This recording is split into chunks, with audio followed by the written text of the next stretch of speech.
Olá pessoal, então vamos agora, a partir desse momento, dar continuidade às aulas da nossa disciplina através desse formato de videoaula, devido às restrições que nós temos com relação às aulas presenciais.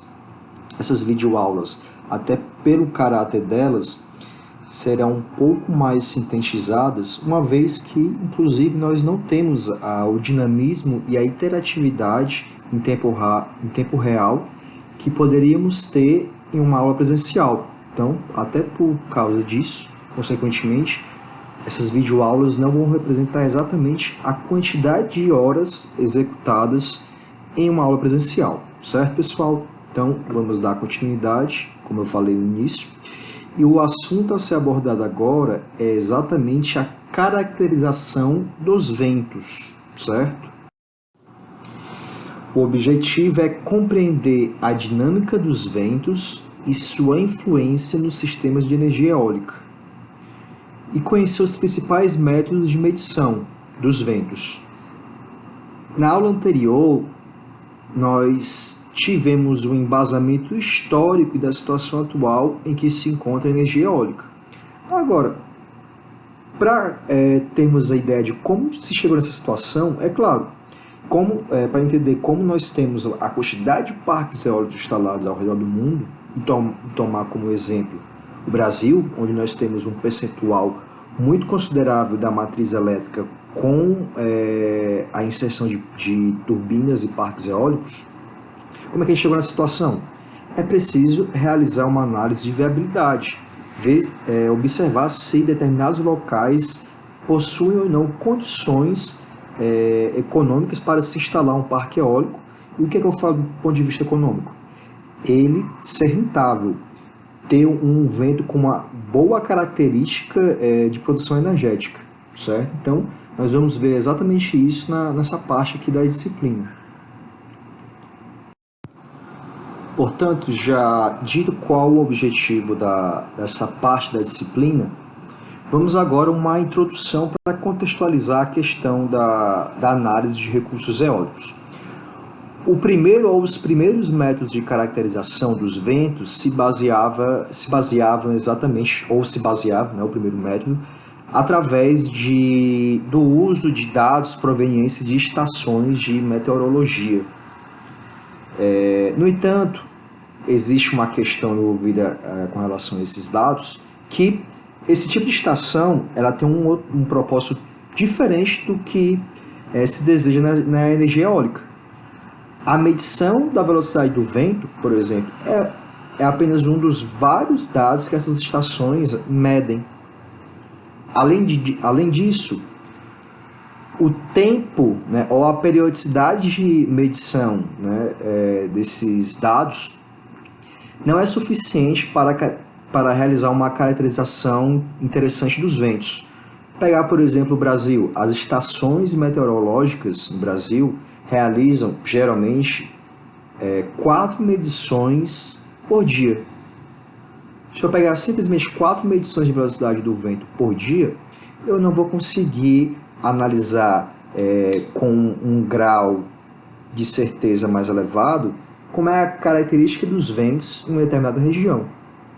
Portanto, nas últimas décadas, passou-se a realizar uma caracterização mais completa para tornar mais confiável a análise de viabilidade de implantação de parques eólicos em determinadas regiões. A questão da altura passou-se a utilizar alturas mais consideráveis para instalar esses medidores de velocidade do vento. A frequência da medição aumentou substancialmente porque passaram a utilizar estações dedicadas a esse tipo de empreendimento. Então, ao invés de 4 medições por dia, passou-se a utilizar dezenas de medições por dia. Além disso, essas caracterizações passaram a utilizar questões como rugosidade de solo, tipos de relevo que vão influenciar no potencial de uma determinada região. Além disso, o recurso eólico você pode tentar mensurar inicialmente ou estimar a partir de atlas eólicos. Geralmente essa é a primeira parte do processo. Você visualiza o atlas eólico, que foi estimado numa escala mais, digamos assim, macro. Logo, quando você identifica uma região de alto potencial, é interessante você, numa questão micro, explorar mais detalhadamente o potencial daquela região através da instalação de torres de medição da velocidade do vento. Então, o Atlas é um primeiro recurso para realizar esse procedimento.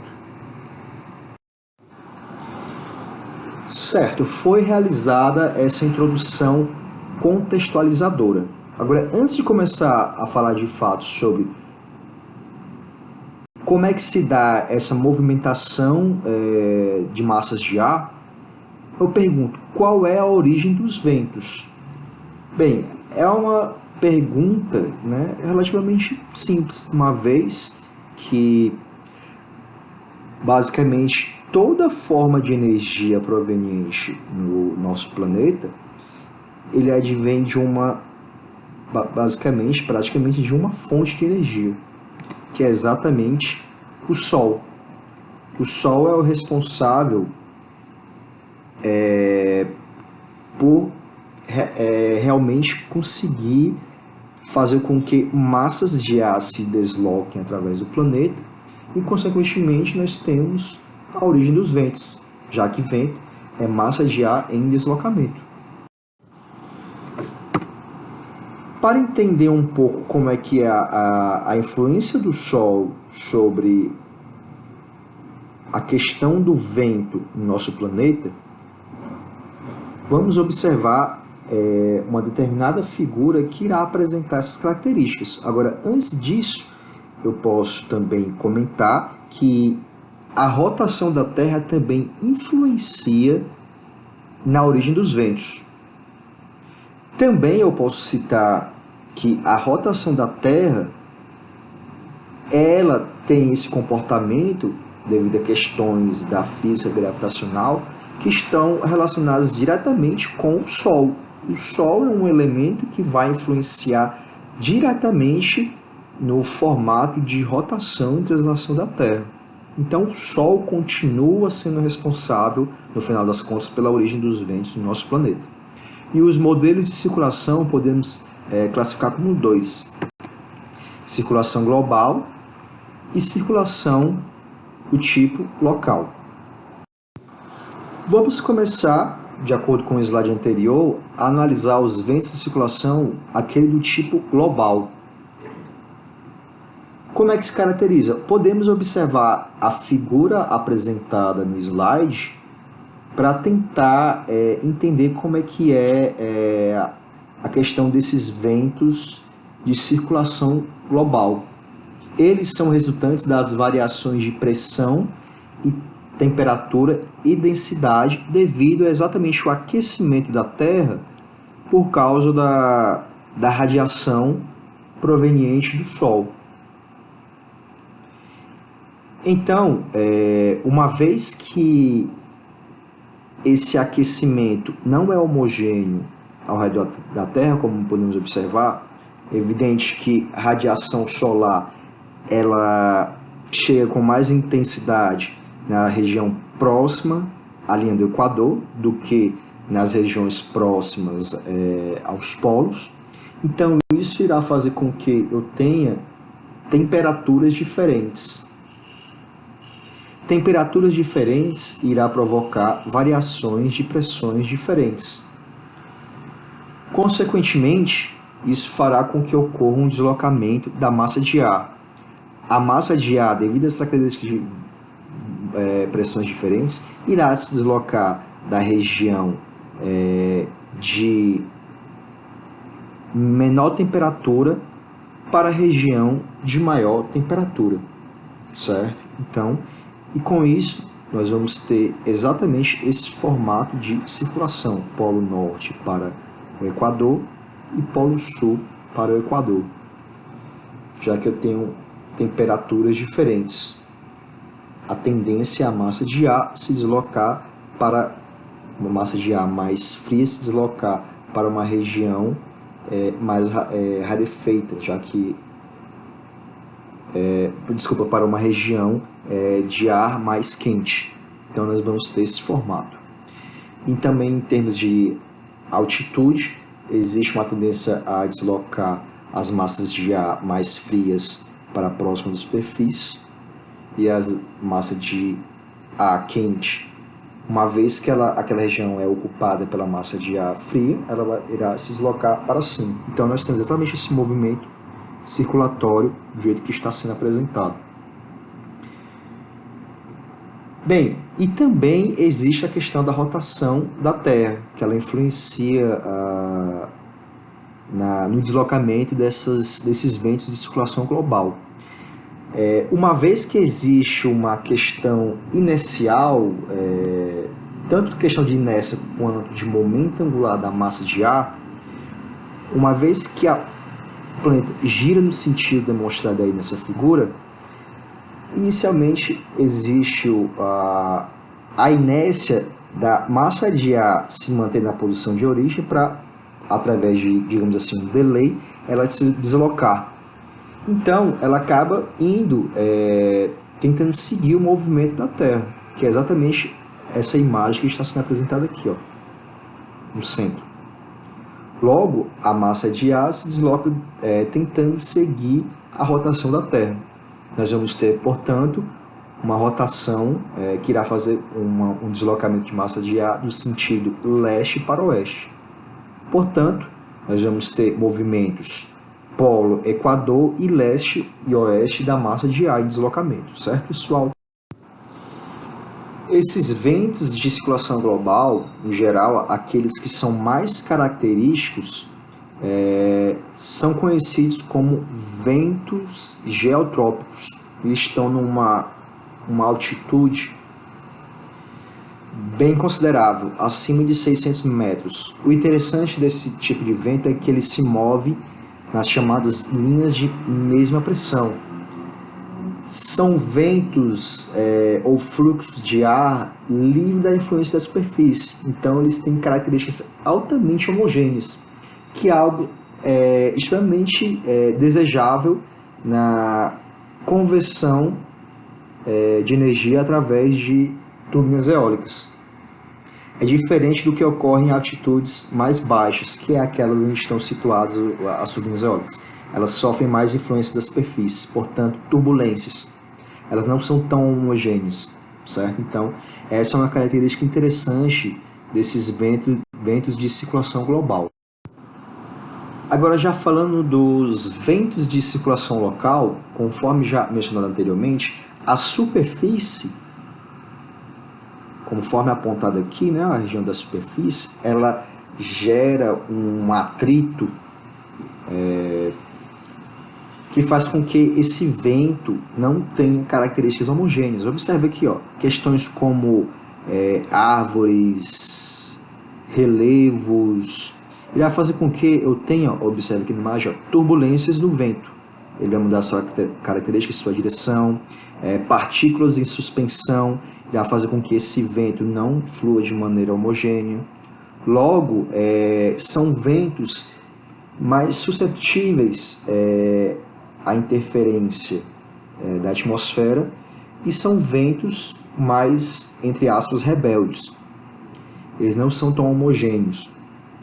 Eles vão sofrer variações em um período de tempo mais curto quando comparado com os ventos de circulação global, certo? E um desses tipos são apresentados exatamente na figura a seguir. Por exemplo, a brisa marítima e terrestre. Ela muda sua direção praticamente em 180 graus durante o decorrer do dia. Por que isso ocorre? Continua tendo aquela questão que foi mencionada previamente, que é a diferença de pressão e temperatura em regiões diferentes. É claro que a temperatura de dia na parte terrestre é diferente da parte marítima. A parte marítima possui uma região mais fria, né? Todo mundo que já foi a alguma praia praia alguma vez, um dia, por exemplo, de céu limpo, já observou que a água do mar ela é fria, né? Ela dá aquela sensação de frio, comparado com a parte da areia, onde você tem um aspecto que você sente um pouco mais de calor. E exatamente isso ocorre devido à diferença das capacidades de absorção de calor da terra e do mar. O mar demora mais a absorver calor. Ele vai absorvendo durante o passar das horas do dia, fazendo com que à noite a água esteja mais quente do que a superfície terrestre. Logo, o vento muda de direção, já que as temperaturas foram alteradas. Esse mesmo princípio vale para a brisa de vale e montanha, que o ar aquecido no vale sobe e dá lugar ao ar frio da montanha. Bem, aí para finalizar, vamos falar aqui sobre as variações temporais e espaciais de velocidade do vento. Podemos classificar essas variações com as chamadas escalas de tempo e espaço, que dependem das condições geográficas do local. Então, é apresentado aí uma tabela onde mostra o tipo de escala. Isso aqui é algo usado de maneira bem mais enfatizada pelos os especialistas na área de climatologia, geralmente físicos, geógrafos, que trabalham nessa área de climatologia. Eles recorrem bastante a esse tipo de tabela. Então podemos observar aí tabela de microescala, mesoescala, sinóptica e planetária, o tamanho de abrangência dessas escalas, o tempo que ela pode durar e um exemplo típico de fenômeno para esse tipo de escala. Bem, você tem desde o caso aqui da escala planetária, que pode durar anos, como os ventos alísios e ventos do oeste, tem uma dimensão aí de 1.000 a 40.000 quilômetros de tamanho, certo? São mudanças climatológicas local. Você também tem, por exemplo, a mesoescala, que pode durar dias, certo? E são influentes na canalização de ventos, gradientes térmicos terra-mar e mar-terra, fenômenos típicos, tempestades, tornados e brisa terrestre. E a microescala, que pode durar de segundos a minutos e tem uma abrangência bem reduzida, que ela é influenciada diretamente pela forma e rugosidade da superfície terrena. Agora, com relação às variações temporais, nós podemos dizer que existem variações interanuais. São variações bem lentas, maiores do que um ano.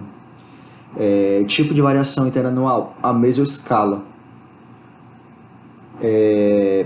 Elas são importantes, uma vez que, como elas são bem lentas, caso você não tenha conhecimento prévio delas, o seu perfil de vento na região de interesse pode ser diferente daquele que você imaginava quando realizou as medições para aquele sítio de análise de potencial eólico. Obtenção de velocidade média com medição de pelo menos um ano, e o recomendado é que seja 2 ou 3 e até mesmo 5 anos para os mais conservadores, é a quantidade de tempo que você tem que realizar de medições de velocidade do vento para ter certeza que vá ter conhecimento das variações interanuais. Existem também as variações sazonais, que ocorrem ao longo do mês e ao longo do ano. São do tipo mesoescala também. Ocorrem devido ao aquecimento desigual da Terra, e é importante para o Brasil, por exemplo, para ter conhecimento do complemento hídrico eólico do Brasil. A gente sabe que em determinado semestre do ano chove mais e venta menos do que em outro. E isso é importante para a gente ter um planejamento energético ou elétrico do ponto de vista de quando nós poderemos usar hidrelétricas e quando nós não poderemos utilizá-los e recorrer à energia eólica. Existem as variações diárias ao longo do dia, que ocorre devido ao aquecimento desigual da superfície, que são as brisas. Elas são importantes para definir a operação de aerogeradores também, claro. e as variações de curta duração, que ocorrem de décimos de segundos a minutos, são turbulências e rajadas. Também é importante para para componentes da turbina, a gente identificar questões de fadigas que podem ocorrer em uma turbina eólica quando ela opera nesses tipos de locais que possuem muitas turbulências e rajadas. Bem, dito tudo isso, agora vamos só falar alguns fatores ou parâmetros que influenciam no perfil de vento. Obstáculos próximos ao local de medição, claro que vão influenciar no perfil de vento e a possível turbulência que eles causam ao redor daquele ambiente. A rugosidade do terreno, a orografia, que é a existência de colinas e depressões, tudo isso irá alterar a característica do vento. Informações sobre as condições de contorno local são essenciais, né, porque são exatamente essas condições apresentadas previamente. Além da variação da velocidade do vento com a altura, que é o próximo passo que a gente irá estudar. Para não prolongar tanto esse vídeo, nós vamos dar uma parada aqui e continuaremos na parte 2, que é o próximo vídeo. Então, até breve, pessoal.